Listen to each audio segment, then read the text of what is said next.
میرے ایک دوست ہیں، میڈیکل کے شعبے سے وابستہ ہیں، تو مجھے کہنے لگے کہ ڈاکٹر بھی اپنی روٹین بدلتے ہیں اور معدے والی ساری دوائیاں بھی اکٹھی کر لیتے ہیں کیونکہ رمضان آنے والا ہے، یہ زیادہ لوگ استعمال کریں گے۔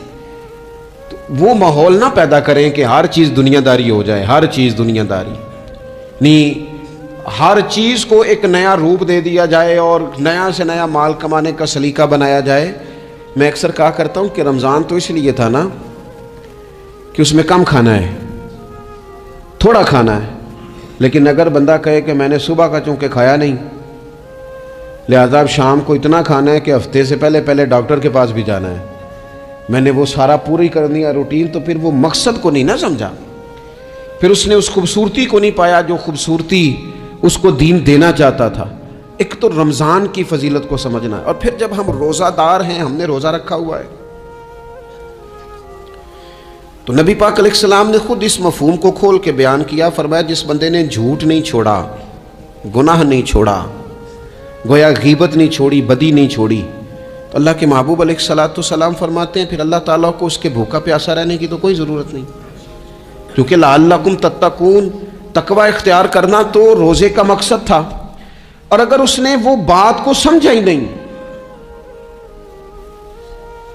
استاد کے لیے صرف استاد ہو جانا ہی ضروری نہیں، اس کو پھر اپنے منصب کا لحاظ کرنا بھی ضروری ہے کہ میں استاد ہوں۔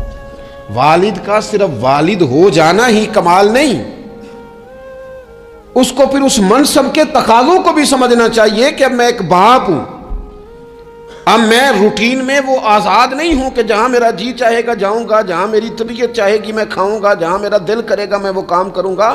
اب آپ سرپرست ہیں، سربراہ ہیں۔ انسان دیکھیں نا، ایک شخص ہے وہ عالم ہے، علم پڑھ لینا صرف کمال نہیں، وہ اپنے منصب کو بھی تو سمجھے نا، اس منصب کے وقار کو، اس کے لحاظ کو بھی تو سمجھے نا۔ ایک آدمی اگر عمر رسیدہ ہے، بڑا ہے، بزرگ ہے، اور وہ چاہتا ہے کہ میری بزرگی کی وجہ سے میرا اکرام کیا جائے، تو اسے اپنے منصب کا بھی لحاظ کرنا پڑے گا۔ اس کو حضرت سعدی فرمایا کرتے تھے میں نے 18 سال کے بزرگ دیکھے اور میں نے 75 سال کے بچے دیکھے۔ حضور کیا مطلب؟ فرمانے لگے عمر ہو گئی لیکن اپنے منصب کا خیال نہ کیا، عادات بچوں والی رہی۔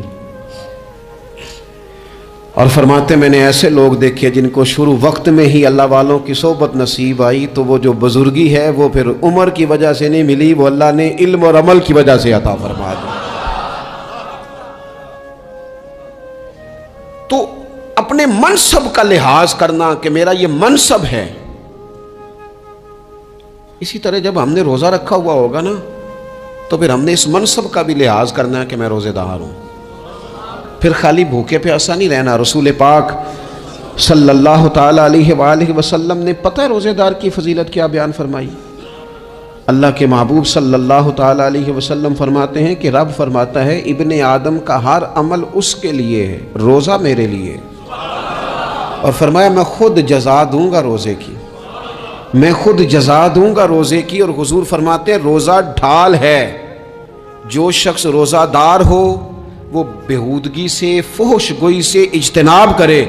اور اللہ کے محبوب صلی اللہ تعالی علیہ وسلم فرماتے ہیں اگر کوئی شخص اسے گالی دے، اگر کوئی شخص اس سے جھگڑا کرنا چاہے تو پتہ کیا جواب دے؟ اسے کہے بھئی میں روزے دار ہوں، میرے منصب کا تقاضا نہیں کہ میں تیرے ساتھ الجھوں۔ اور رسول پاک صلی اللہ علیہ وسلم فرمانے لگے اوہو اتنی بڑی بات، حضور فرمانے لگے، یہ صحیح مسلم کے لفظ ہیں، کریم محبوب فرمانے لگے مجھے اس رب کی عزت کی قسم جس کے قبضے میں محمد عربی صلی اللہ علیہ وسلم کی جان ہے، حضور فرماتے روزہ دار کے منہ کی خوشبو اللہ تعالیٰ کے نزدیک قیامت کے دن مشک کی خوشبو سے بھی زیادہ وقت والی ہوگی۔ اس کے منہ سے جو خوشبو آتی ہے قیامت میں مشک پیچھے رہ جائے گا، اور رب کی بارگاہ میں صرف روزہ دار کے منہ سے، اگر تیرے منہ کی خوشبو رب کو اتنی پسند ہے تو تجھے بھی تو اپنے منصب کا خیال ہونا چاہیے کہ میں نے روزہ رکھا ہوا ہے، میں روزہ دار ہوں، اور میرے نبی پاک علیہ السلام کے یہ دو لفظ ہیں نا، وہ صوفیاء ہیں نا، اللہ کے نیک بندے جو ساری زندگی تڑپتے رہے کہ کبھی اے حقیقت منتظر نظر آنا لباس مجاز میں، کبھی مالک ایک دفعہ کبھی تیرا جلوہ ملے، کبھی اے حقیقت منتظر نظر آنا لباس مجاز میں، لاکھوں سجدے تڑپ رہے ہیں میری جبین نیاز میں، اور جو ساری زندگی کہتے رہے کہ ہم تو عمر دراز مانگ کے لائے تھے 4 دن، 2 آرزو میں کٹ گئے، 2 انتظار میں، یہ دیکھو انہیں انعام ملنے لگا ہے۔ جو اس کی راہ کے سوالی تھے، جو اس کے رستے کے مسافر تھے، جو اسے پانا چاہتے تھے، جو اس کی دید کرنا چاہتے تھے، جو اسے ملنا چاہتے تھے، میرے رسول پاک علیہ السلام نے فرمایا روزہ دار کو 2 خوشیاں ملیں گی۔ ایک خوشی اس وقت ملتی ہے جب وہ افطار کرتا ہے، اور فرمایا ایک خوشی اس وقت ملے گی جب وہ اپنے رب سے ملاقات کرے گا، جب وہ اس سے ملے گا، تو اس وقت روزہ دار کو خوشی ہوگی۔ میرے دوستو، خوشی تو جو ہوگی سو ہوگی، لیکن یہ لفظ بڑے حسین نہیں کہ روزہ دار کی رب سے ملاقات ہوگی، یہی لفظ بڑے باکمال نہیں۔ ایک روایت میں تو یہ ہے نا کہ روزہ میرے لیے ہے، میں اس کی جزا دوں گا، اور ایک روایت میں یہ ہے کہ روزہ میرے لیے ہے اور رب فرماتا ہے میں خود روزے کی جزا ہوں، یعنی باقی نیکیوں پر ثواب ملے گا، روزہ رکھنے والے کو رب رحمان ملے گا۔ نبی اکرم صلی اللہ تعالی علیہ وسلم کے امت کے صوفیاء نے نا کچھ چیزوں کو بڑا کھولا ہے۔ عارف رومی کہتے ہیں کہ ایک دن نا محمود غزنوی نے خزانوں کے دروازے کھول دیے اور فرمایا بھئی میں نے آج ہر چیز کھول دی ہے، جو جس چیز پہ ہاتھ رکھے گا وہ اسی کی ہو جائے گی۔ لوگ دوڑے، کوئی سونے کی طرف، کوئی چاندی کی طرف، کوئی جائیدادوں کی طرف، کوئی خزانے کی کنجیوں کی طرف، کوئی بڑے بہترین گھوڑے اور اونٹوں کی طرف، لوگ دوڑ گئے، جو جس پہ ہاتھ رکھے گا اسی کا، سب بھاگ گئے۔ ایاز بیٹھا ہے، نہ وہ حسن میں رہی شوخیاں، نہ وہ عشق میں رہی گرمیاں، نہ وہ غزنوی میں تڑپ رہی، نہ وہ خم ہے زلف ایاز میں، وہ لذتیں کہاں۔ ایاز چپ کر کے بیٹھا ہے۔ پھر محمود نے ایاز کی طرف مخاطب کر کے کہا ایاز اٹھنا نہیں، آج لوٹ سیل لگ گئی ہے، جو جس چیز پہ ہاتھ رکھے گا اسی کی۔ ایاز کہنے لگا بات پکی ہے نا؟ تو محمود خوش تھے، موڈ بڑا اچھا تھا، کہا بالکل پکی ہے۔ تو ایاز کہنے لگے چلو ٹھیک ہے۔ ایاز اٹھے، پیچھے سے جا کے نا تو محمود کے کندھے پہ ہاتھ رکھ دیا، محمود کے کندھے پہ ہاتھ رکھا۔ محمود کہنے لگے یہ کیا بات کا، آپ سے میں نے پوچھا تھا بات پکی ہے، جو جس پہ ہاتھ رکھے گا اسی کا نا۔ تو تھوڑی دیر پہلے مسکراتے چہروں میں آنسو آ گئے، ایاز بھی روئے تو محمود بھی روئے۔ کہا بادشاہ پکا رہنا، وہ جن کو خزانے چاہیے تھے وہ دوڑ گئے، مجھے تو چاہیے۔ لنگ کئی مہینے تے برس گئے تے تیری دید نو دیدے ترس گئے، تیری تو ملے گا۔ تو پھر کہا محمود نے، اس نے کہا میں وعدہ کر چکا تھا، بس ٹھیک ہے، باقیوں کے خزانے اور میں تیرا، طے ہو گئی۔ فرمایا باقی نیکیوں پر ثواب ملے گا اور روزہ رکھنے والے کو رب رحمان ملے گا، اللہ کا قرب ملے گا۔ دیکھو نا، وہ خاص انسان کو کیفیت حاصل ہوتی ہے روزے میں، رب کے ہونے کا یقین۔ وہ جو صوفیاء کہتے ہیں نا مراقبہ کرو، وہ نصیب ہوتا ہے۔ یعنی کسی کو کیا پتہ ہے اس کا روزہ ہے کہ نہیں، اکیلا ہے نا گھر میں، فریزر بھرا ہوا ہے، نہیں نہ کھاتا، کیوں؟ اسے پتہ ہے میرا رب میرے ساتھ ہے، میرا رب مجھے دیکھ رہا ہے۔ بس یہ تصور توحید پکا ہو جاتا ہے رمضان، تو پھر اللہ تبارک و تعالیٰ کی بھی خاص رحمت اور کوئی خاص ہی اعزاز۔ حضور فرماتے ہیں جنت کے کئی دروازے ہیں، ایک باب الریان ہے، اس سے صرف روزہ دار گزریں گے۔ آواز ہوگا روزے والے آ جاؤ، وہ آ جائیں گے، فرمایا اس خاص دروازے سے گزرو، جب گزر جائیں گے تو فرمایا بند کر دو بھائی، اور کوئی نہیں گزرے گا یہاں سے، دروازہ ہی مخصوص ہے، ان کا اعزاز ہی ذرا زیادہ ہے۔ تو میرے عزیز، رمضان شریف کے اندر وہ منصب کا بس خیال رکھیں کہ میں روزہ دار ہوں، اس احتیاط کے ساتھ۔ اور دوسری جو رمضان کی چند عبادات ہیں نا، سب سے پہلی تو میں عرض کروں گا تراویح کے حوالے سے،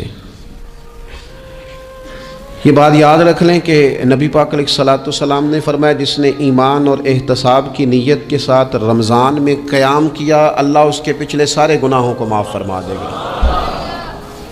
اور ایک مقام پر نبی پاک صلی اللہ تعالیٰ علیہ وسلم نے بیان کیا، یہ مشکات میں موجود ہے، حضور فرماتے ہیں رمضان اور قرآن دونوں قیامت کے دن بندے کی شفاعت کریں گے۔ رمضان کہے گا یا اللہ میں نے اسے دن بھر کھانا کھانے سے باز رکھا اور تیری بارگاہ کے حکم کے مطابق اس نے اپنے آپ کو ان چیزوں سے بچا کے رکھا، اور قرآن کہے گا مالک رات میں نے اسے نیند سے روکے رکھا۔ کیا مطلب؟ اس نے کھڑے ہو کے عبادت کی، اگرچہ اس سے مراد شارحین حدیث نے تراویح بھی لیا ہے، تہجد کی نماز بھی لیا ہے، صلاۃ اللیل بھی لی ہے، لیکن میرے عزیز یہ خاص ربط ہے قرآن مجید کے ساتھ تراویح کا۔ مسنون ہے رمضان کی راتوں میں قرآن مجید اور تراویح کا پڑھنا۔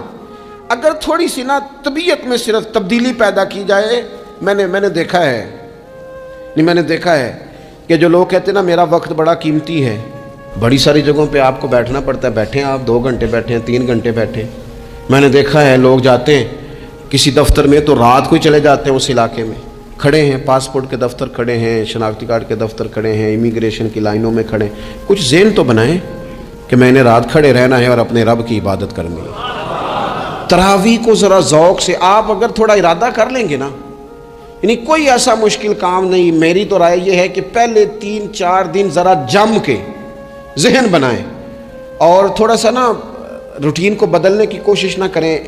جس امام صاحب کے پیچھے تراویح شروع کریں کوشش کریں ساری وہیں پڑھیں۔